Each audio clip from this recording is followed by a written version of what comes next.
Amidst a world racing forward with innovations, from electric vehicles and artificial intelligence to Mars colonization and commercial space travel, Elon Musk recently made a statement that redirected global attention back to a cornerstone of human space exploration: NASA's Voyager mission.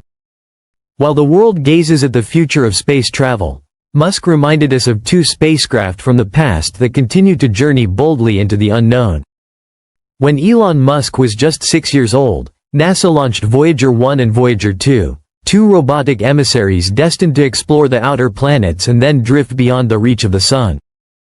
Today, decades later, they are the farthest human-made objects from Earth, still operational, still sending back data, and still inspiring new generations of dreamers, engineers, and explorers. That deep, symbolic link to the site of their launch, Cape Canaveral, the same ground from which Musk's rockets now soar, represents a legacy of interstellar ambition that continues to unfold.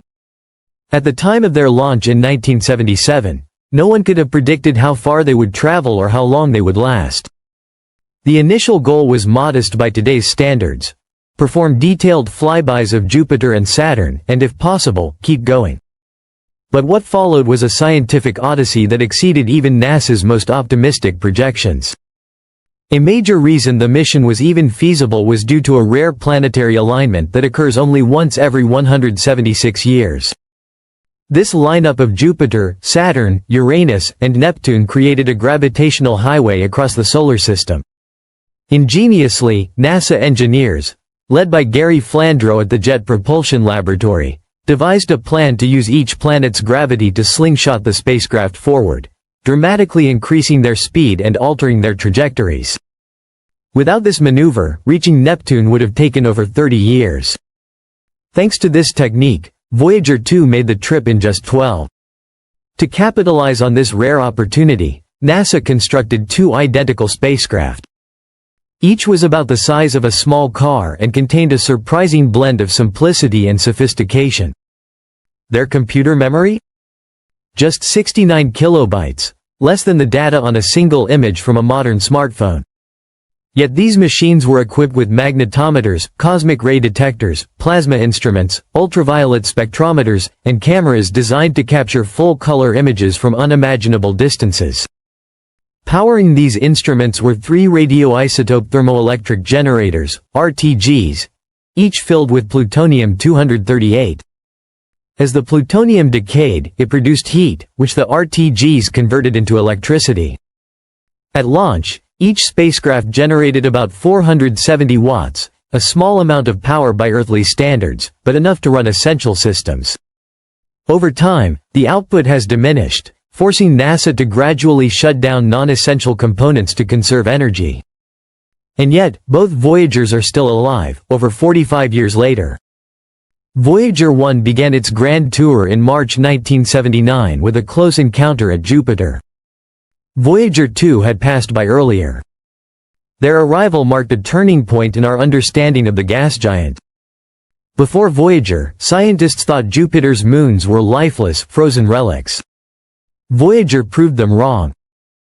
It captured over 33,000 images of the planet and its satellites, revealing a system teeming with activity and complexity.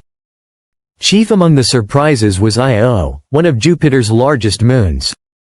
Voyager's instruments detected intense radiation and unusual levels of sulfur and oxygen.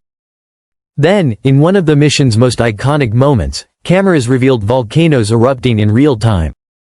Massive plumes of molten sulfur reached hundreds of kilometers into space, more than 30 times the height of Mount Everest. Io wasn't just geologically active, it was the most volcanically active body in the solar system. Another moon, Europa, revealed something just as tantalizing. Its surface was a sheet of cracked, glacial ice, evidence that beneath it might lie a subsurface ocean.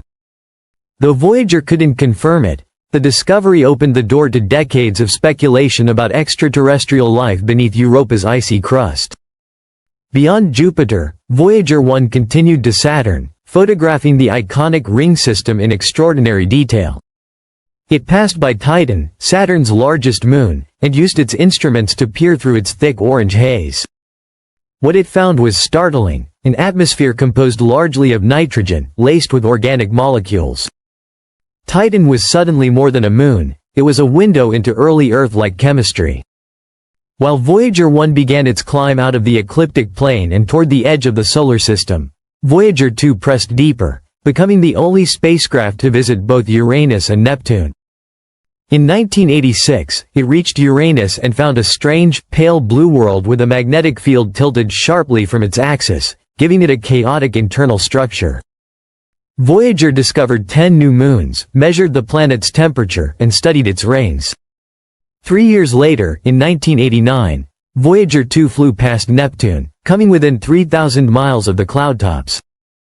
Neptune's deep blue hue, its 1,000 miles per hour winds, the fastest in the solar system, and the presence of the Great Dark Spot stunned scientists. But the real surprise came from Triton, Neptune's largest moon. Triton was colder than any place previously measured, yet it was geologically active. Voyager detected nitrogen geysers erupting from its frozen surface, another blow to the idea that moons are static and lifeless. In 1990, as Voyager 1 prepared to shut down its cameras to conserve power, Carl Sagan made one last request. He asked NASA to turn the probe around and take one final picture of Earth. The result was the now famous pale blue dot image.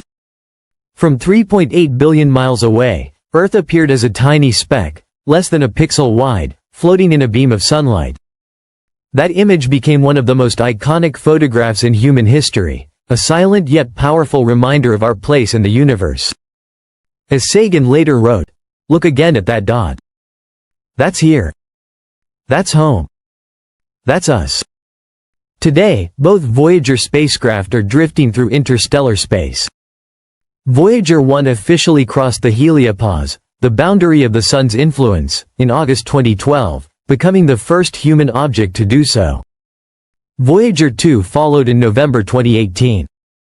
They are now experiencing a realm unlike any spacecraft before them, where the solar wind gives way to the interstellar medium. Even now, these spacecraft continue to send back data. Scientists have detected changes in plasma density, magnetic field behavior, and cosmic ray intensity, helping us understand the space between stars. But it's not without mystery. Recently, Voyager 1 began transmitting signals that didn't align with its expected orientation or telemetry. Engineers are currently investigating whether this is a fault, or if the spacecraft has detected something new and unexpected in interstellar space. Despite their age, distance, and dwindling power, the Voyager probes have become symbols of human endurance and ingenuity. They've outlived their creators. They've seen things we could only imagine. They've changed how we see our place in the universe. Each carries a golden record, a time capsule of Earth's sounds, languages, music, and greetings in 55 languages. Meant for any intelligent beings who might encounter them, these records contain a simple message. We were here, we reached out, and we hoped someone would listen. Eventually, the Voyagers will fall silent. But their momentum will carry them across the galaxy for billions of years. Long after Earth is forgotten, the Voyager spacecraft will still be drifting, tiny messengers from a small blue world. Let us know what you think about these legendary spacecraft in the comments below. If you enjoyed this voyage through time and space, please like the video, subscribe to Waves Discovery, and hit the bell icon to stay updated with more incredible space stories. Thanks for watching, and as always, keep looking up.